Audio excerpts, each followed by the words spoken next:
গণতন্ত্রে উত্তরণের জন্য যেটি বড় প্রয়োজন সেটি হচ্ছে নির্বাচন।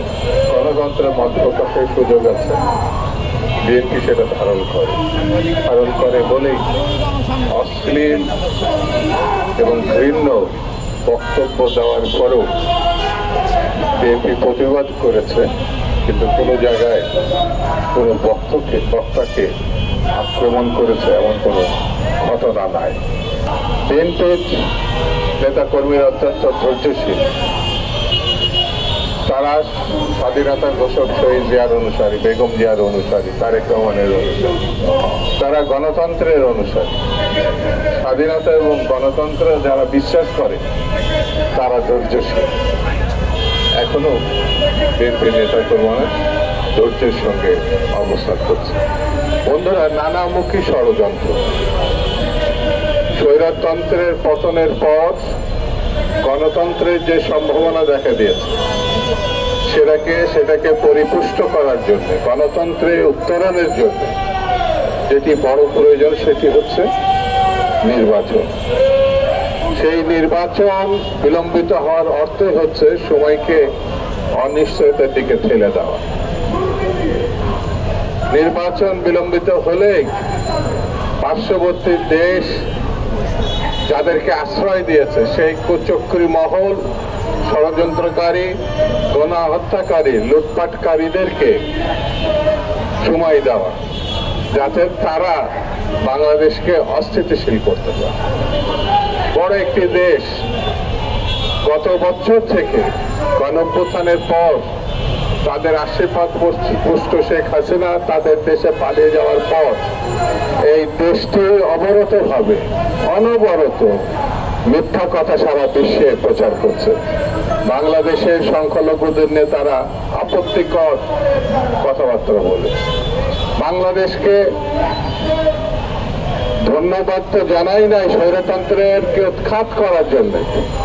তারা মুখোশধারী গণতন্ত্র, তারা গণতন্ত্রের কথা বলে কিন্তু সেটা মুখোশধারী গণতন্ত্র। সেই জন্যে আমাদেরকে ধৈর্যের সঙ্গে পরিস্থিতি নিয়ন্ত্রণ করতে হবে। ডক্টর ইউনূসকে সমর্থন দিয়েছে বিএনপি, সকল রাজনৈতিক দল সমর্থন দিয়েছে।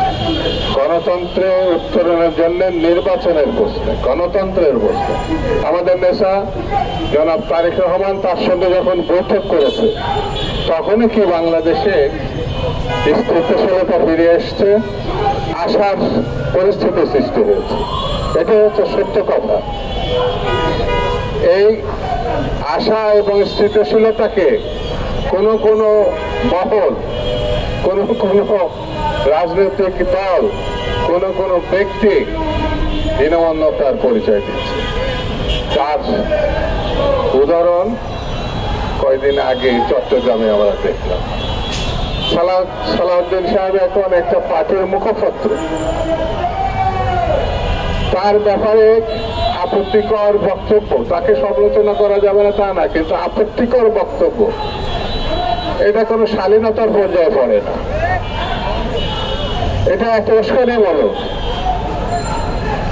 আমার বক্তব্য স্পষ্ট, উস্কানি দিয়ে পরিস্থিতি ঘোলাটে করে স্বৈরতন্ত্রকে আমন্ত্রণ জানাবেন, এটা গ্রহণযোগ্য না। আমরা এই জাতি ৭১ সালে মুক্তিযুদ্ধে সরাসরি রণাঙ্গনে যুদ্ধ করে স্বাধীনতা অর্জন করেছে।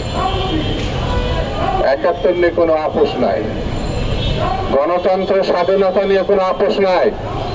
বেগম জিয়া, তারেক রহমান আর বাংলাদেশের স্বাধীনতার ঘোষক সেই জিয়া রহমানের ব্যাপারে কোনো আপোষ নাই। এইগুলো ব্যাপারে যত উস্কানি দেন না কেন, আমরা তার প্রতিশোধ নেব আগামী নির্বাচনে।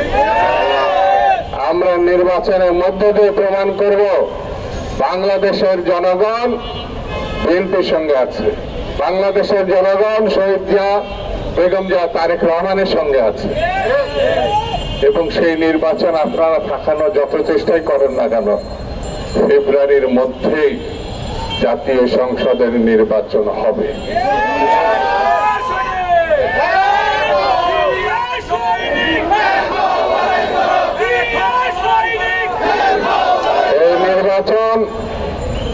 ভারত বা অন্য কোনো প্রতিক্রিয়াশীল শক্তি, আধিপত্যবাদী শক্তি ঠেকাতে পারবে না।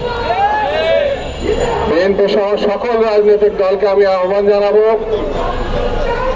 আসুন নির্বাচনের মধ্য দিয়ে গণতন্ত্র প্রতিষ্ঠা করি এবং নির্বাচিত সরকারের মধ্য দিয়ে দেশ শাসন করি।